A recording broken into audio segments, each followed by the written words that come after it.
Welcome to the Be Here Now guest podcast. This series features a collection of teachings and conversations centered around mindfulness, spiritual growth, and living a life in balance. Each week, our diverse network of guest teachers and hosts offer up wisdom and practices from a different spiritual path and perspective. If you would like to support this podcast, please visit BeHereNowNetwork.com/donate.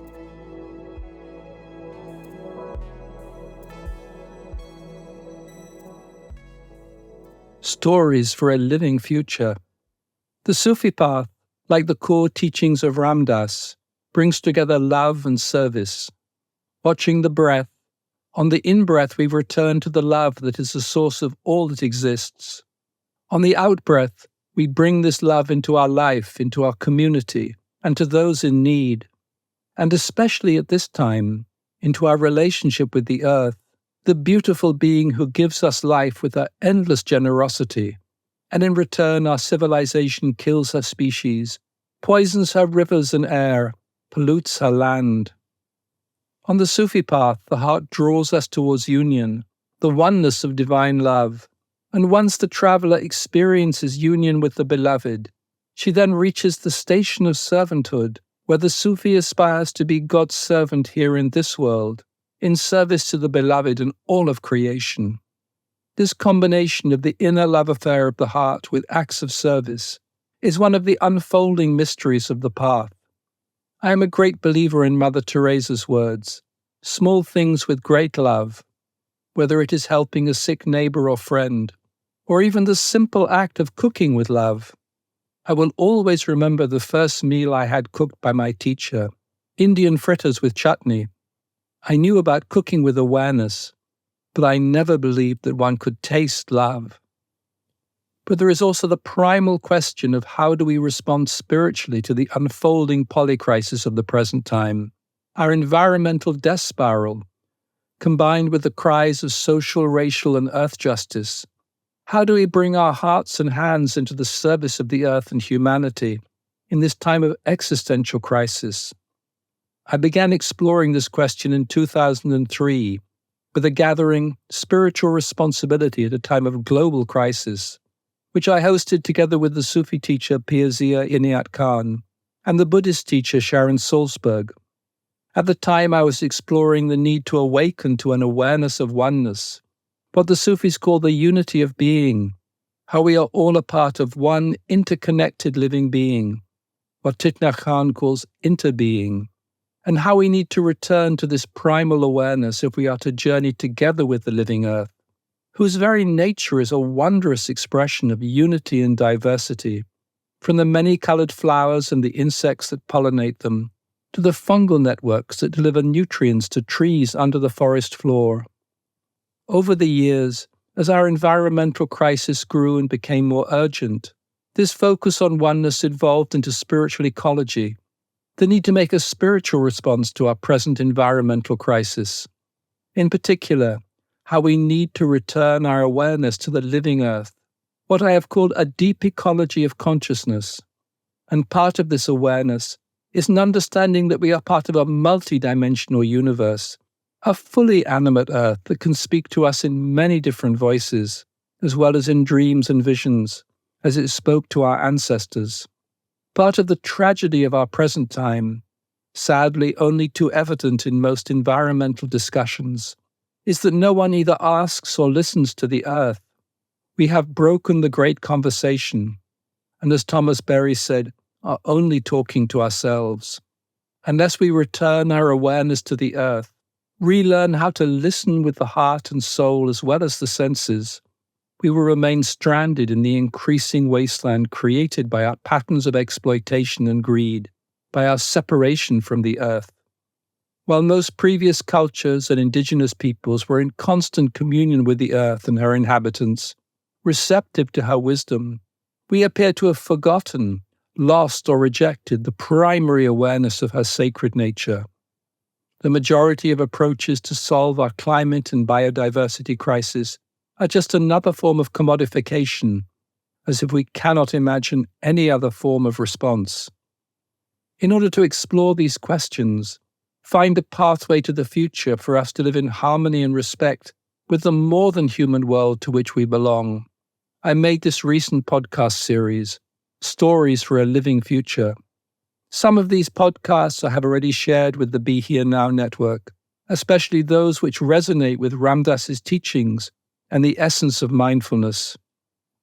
In the first series, I focused on the need to embrace a deep ecology of consciousness, which includes an awareness of the magical nature of creation, which is necessary if the future is to become fully alive. The second series reflects on the changes happening in our world, not just the environmental, political, or economic changes, but the deeper, primal changes that will shape the coming decades and even centuries. Changes that belong to the end of one era and the birthing of a new era, a new civilization forming amidst the ruins of our present time. I was first made aware of these shifting patterns over 30 years ago, when I was taken into the archetypal world that underlies creation, and the numinous beings there taught me their secrets and wisdom. From the archetypal feminine who is so blinded by her tears from her abuse by the patriarchy that it is hard for her to share her wisdom, to a child with stars in its eyes who came to greet me, pointing to a new story for humanity and the future. As I have mentioned, I do not expect many to follow this path, as it is too far from our rational mind, belonging to a deeper consciousness censored long ago. It is far from a world of AI and computer consciousness determined by ones and zeros, belonging to a time of earth magic and deep listening. But I am grateful to be able to tell these stories that come from my heart and the depths of my soul, from the places where I have heard the cry of the earth and the deep wisdom of her soul. I am fortunate to live in nature, amidst the trees and wetlands beside the ocean, and on my morning walk may see the family of river otters tumbling on the sand, or greet a coyote on the path, the coyote whose spirit is the creator god of the coastal Miwok people, who walked this land for thousands of years before us. I can feel the earth dying and waiting to be reborn, and how there is an opening for us to be part of this transformation, a doorway between the worlds full of magic and possibilities. In this podcast, I would like to share two stories. The first piece, Watching from the Edge of the World, introduces the series, describing the need to become aware of the deeper forces and patterns that determine our lives more than we presently understand. At the edge of the world, one can see not only storms building far out to sea, but also forces forming across continents. If we are to walk through these transitioning times of radical uncertainty, we need an awareness of these patterns, which often develop deep in the inner worlds and affect so much of our shared destiny. In the second piece, Earth Changes, in order to understand more fully the changes taking place, I try to let the earth and my heart speak to me, tell me their story, how the threads of creation are being rewoven into a new pattern. What does it mean that a doorway between the worlds is opening? How can those whose hearts are open become a part of a prayer that speaks to the earth, that welcomes what is being born within her? The complete podcast Series 1 and Series 2, and the forthcoming final series, Stories of the Heart, can be found at workingwithoneness.org. I am grateful to be able to share some of these stories with the Be Here Now network. 1. Watching at the edge of the world. At the edge of the world, the water is cold and the riptides are strong. Wild geese fly far overhead, while a flock of pelicans skim the waves. Just as there are currents far out to sea, so are there also currents over the land, storms that build. There used to be a time when there were people whose practice it was to watch these currents. Not just sailors seeing the wind fill their sails, but individuals in deep meditation, able to see the currents across continents, how the forces flow, how the patterns change over time. But people are no longer trained in this work, no longer able to watch and bear witness, to see how the forces constellate, what is far over the horizon and what is near to the land. Our governments make decisions according to computer projections and plans for sustained economic growth. But life is not like this. It is darker and more demanding, as well as full of springs of joy and hope. Shamans in their trances could see where the circle was broken, and how to repair the tears we make to the fabric of life. They could see events begin to constellate like storms building before they manifested. But now we walk blindly through life, knowing instant news cycles but without real awareness. We may be able to forecast the weather, but have little understanding of the forces within life itself. At the edge of the world, it is easier to see the threads being woven into the world, the light and the dark and the different colors. One can follow these threads down into the fabric of life, how we walk in the outer world, and how our feet can also touch the inner. There are openings between the worlds where many different threads come together, places of power and potential. Sometimes these places stay in one place for centuries, and are visible as a cosmic mountain where heaven and earth meet, or stone circles, temples, or oracles. Sometimes they move, following ancient songlines. They cannot be mapped on GPS, but through dreams and intuition, a deep knowing of what is sacred. And although each moment is complete in itself, there are also moments in time that have a greater meaning, significance. In Shakespeare's words, there is a tide in the affairs of men. We know in our own lives how certain times have a greater potency than others, often accompanied by synchronicities and unexpected opportunities, or unforeseen difficulties. The same is true for the collective, the affairs of men. Watching how forces and events constellate, we watch these tides, how they flow, how such moments require a greater attention or a deeper intensity of prayer. Time is not just linear as our contemporary culture would have us believe, but has patterns, cycles, seasons.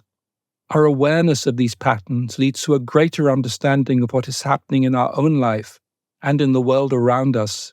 It can help determine the way the future is written. We are present at a time when many different forces are coming together, some visible and some hidden. We can see their effect in recent events. The pandemic, the war in Ukraine, the accelerating collapse of biodiversity, the strange, crazy dance of extremists and deniers. But we need to trace these events back to their source. Not just where did the virus originate, what caused the war, but the forces that triggered these events, what they portend, what pattern is being enacted, and if possible, can we balance these forces, not just with a vaccine or a new weapon, but with the deeper awareness that comes from watching the currents, the waves that build far out to sea. Why is the fabric of our society being stretched, almost broken? Why are there places where no birds sing? What stories should be believed, and what are born from unlived dreams that rise to the surface and then dissolve again? Sometimes I wonder about our culture, that knows so much and has so little knowledge, that can see with a microscope but not with the heart, that has many statistics but so little understanding. Life was always a dance between the inner and outer worlds, known in our dreams and our senses. But now we walk in a world that sees only what is tangible, even as it is caught in endless fantasies and conspiracy theories, and a terrible war born from the myth of a lost empire. Last year, when the war in Ukraine came, I knew that it was more than just missiles and tragedy and tears. When I awoke in the night as the first shells fell, I knew that that was the end of our way of life as we know it. Even here, in our small community beside the ocean, half a world away, where the only danger is meeting a deer on the road, like the two fawns separated from their mother I stopped for this morning. Watching the darkness build for months, this war was inevitable, even as it is catastrophic, and no one knows how it will end. Once again, the thread of collective violence is being woven into our lives, but this time its shadow, its growing darkness spreads across the world. It has threatened famine to millions, unprecedented energy increases in Europe, rationing and a freezing winter. And what does it mean when half our world denies what is happening, with the news of missiles hitting apartments, images of the bodies of civilians censored, falsehoods reported in their place.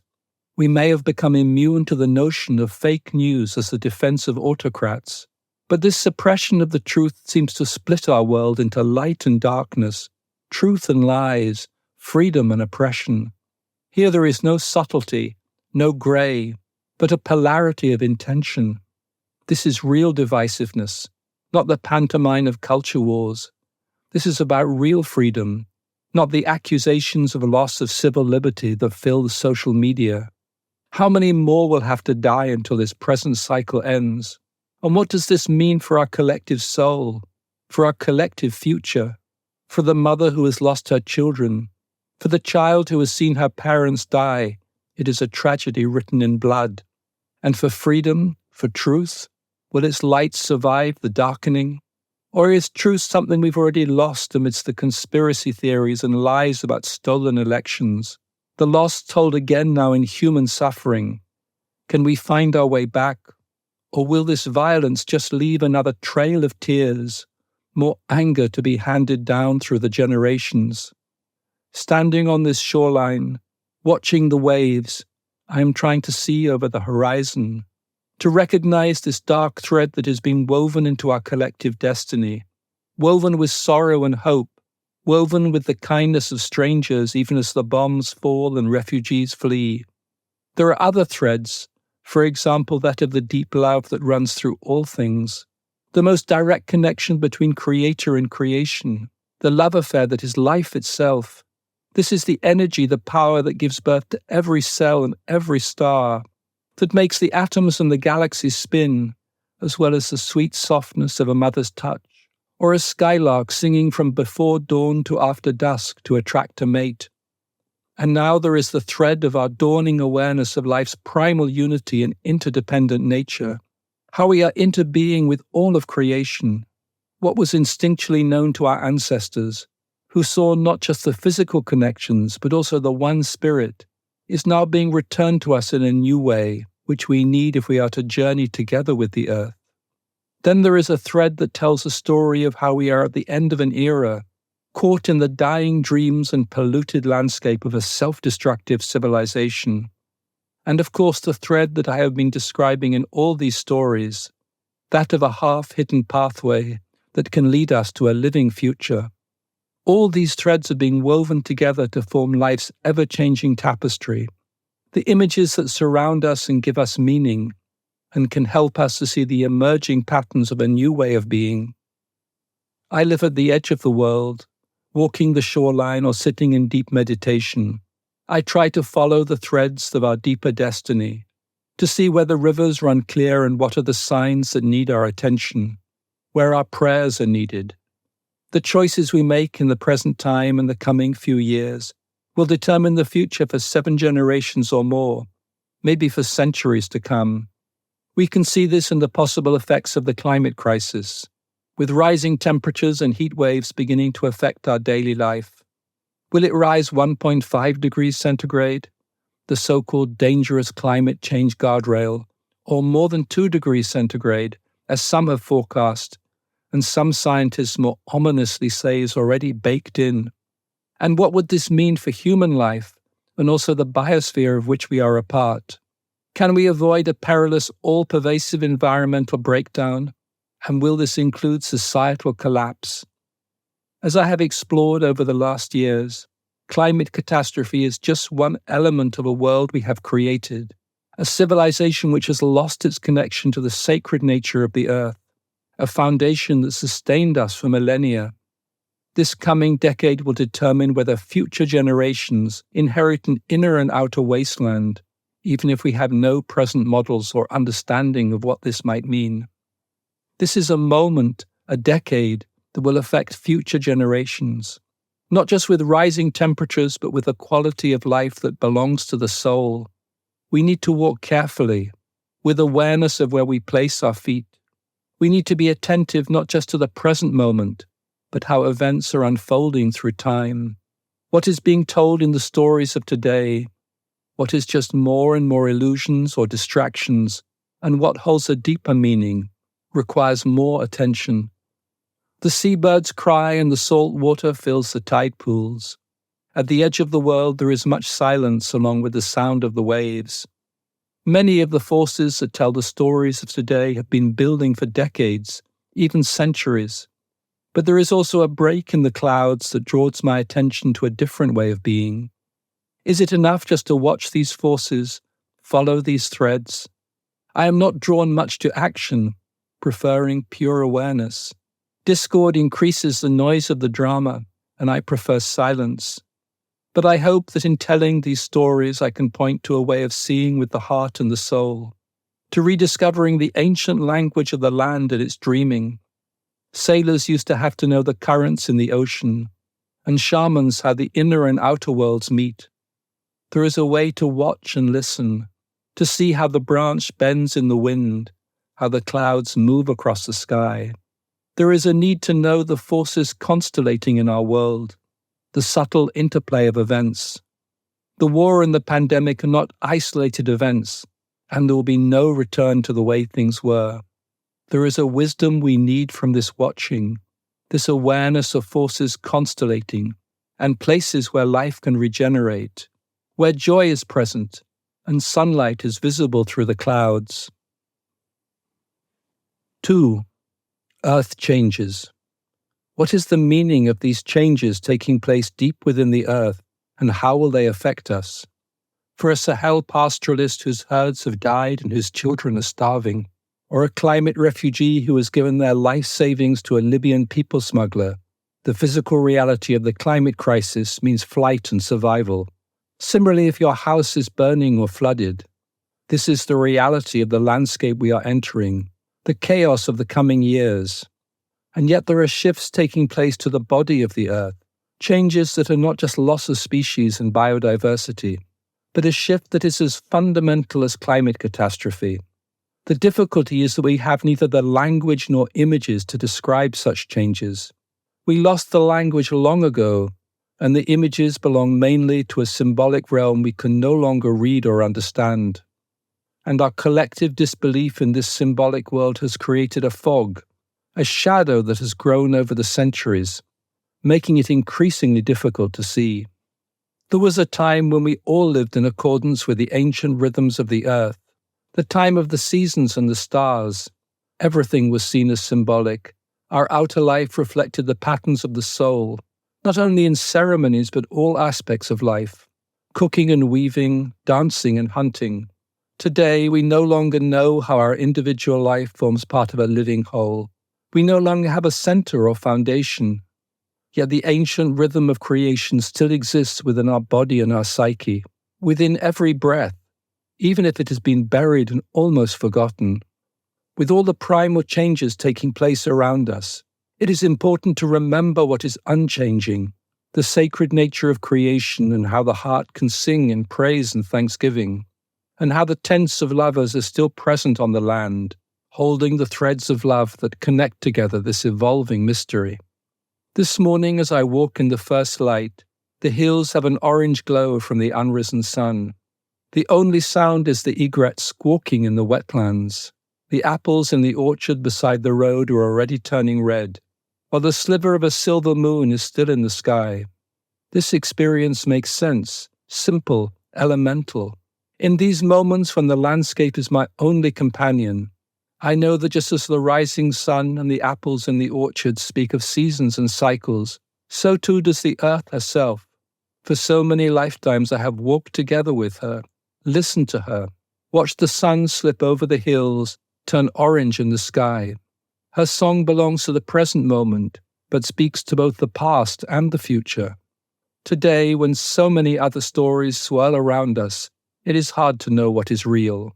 Stories that underlie so much of our present culture, like the myth that more is better, or even the big lie of constant economic growth, are just fantasies. That is why it is so important that we each find a story that speaks to us, not conspiracy theories or nostalgic dreams, but a living story that reconnects us. For me, walking in the pre-dawn light, I feel connected, not just to the trees and the nearby wetlands, but also to elemental forces and the heartbeat of the earth. I am part of a world where a flower that lives for a day belongs to the same patterns as the migrations of birds, the geese flying south, and the spiral movement of galaxies. Prayer also connects me to the silence, to the heart, to the love that flows through all things. More and more I am drawn to these connections to sustain me, like roots reaching deep into the inner worlds, finding a nourishment so lacking in today's world. Maybe this is just what happens when one gets older, and distractions and desires no longer grip one's attention. Or maybe this is how it always was when all of our actions were prayers, when the worlds met and sang together. I try to let the earth and my heart speak to me, tell me its story, how the threads of creation are being rewoven into a new pattern, how a consciousness of oneness is part of this shift, enabling the unity inherent within all of life to become known in a new way. Its connections sing together, and our own interbeing become more visible. This evolving pattern will include the suffering of the coming years, but also hope and joy and love, and an opening between the worlds, a reawakening of magic.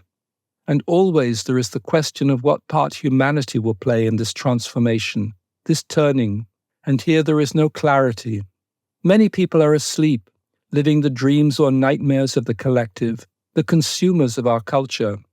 Nowadays they spend many hours each day watching their screens, often caught in the toxic thought forms we call social media. They do not even know that this is the end of an era, although their children may be suffering from eco-anxiety. It is easy to see the forces of denial and repression, the power dynamics of this dying world, those who want to continue with extraction and exploitation, who know nothing but greed and money. This is the same drive that was witnessed centuries ago by the Native Americans. This love of possessions is a disease with them. They claim this mother of ours, the earth, for their own and fence their neighbors away. They deface the earth with their buildings and refuse. The white man's desire for material possessions and power has blinded him to the pain he has caused Mother Earth. And yet there are also those who are not so blinded, who know that there is another way to be. They fear for the future, do not want to sleepwalk into a deepening wasteland or hothouse earth. Maybe they have heard the cry of the earth and their hearts are open to grief and love. They feel called to work for a future 7 generations or more, restoring her wild beauty. How these opposing forces play out in the coming years and decades will speak to our shared journey and the way the future is written. And the earth herself, what does she know of these struggles, of these dramas? Does she only think in terms of millennia? Of all species that have existed on earth, 99.9% are already extinct. Many of them perished in 5 cataclysmic events. In the most recent mass extinction, 65 million years ago, 75% of species perished, while the largest mass extinction event happened around 250 million years ago, when perhaps 95% of all species went extinct. In the last 200 millennia, humanity has become an important part of her story, even if we have been here so briefly. We are a part of her awakening, but is it written that we should continue together for millennia more? I do believe that this is a pivotal moment in our shared journey, and also that the future has not yet been written, and that if we only think in terms of degrees of warming, we are continuing to see through the blinkers of science and reason, and so are missing an opportunity. Whether the temperature rises 1.5, 2, or 3 degrees Celsius will have a dramatic, even cataclysmic effect. But when human consciousness first awoke on this earth, another dimension was present. A doorway between the worlds was opened, and that also needs our attention. And this story needs to be told, even if only a few are able to hear it. Sadly, we have censored so much of this journey, just as when the early Christians ruthlessly burned the libraries and teachings of the pagan world. I have walked between the worlds for more than 3 decades, and have been shown how the energy structure of the earth is changing, and how we can be part of its transformation. And yet as I write these words, my heart feels the sadness of opportunities lost and doors closing. I know that without the participation of human consciousness, a certain vibration in the earth's transformation will be missing.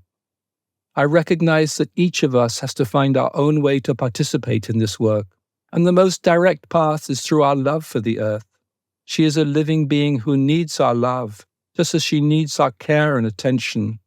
And I believe in small things with great love, the simple acts of loving kindness towards each other and the earth, that help this greatest power flow where it is needed.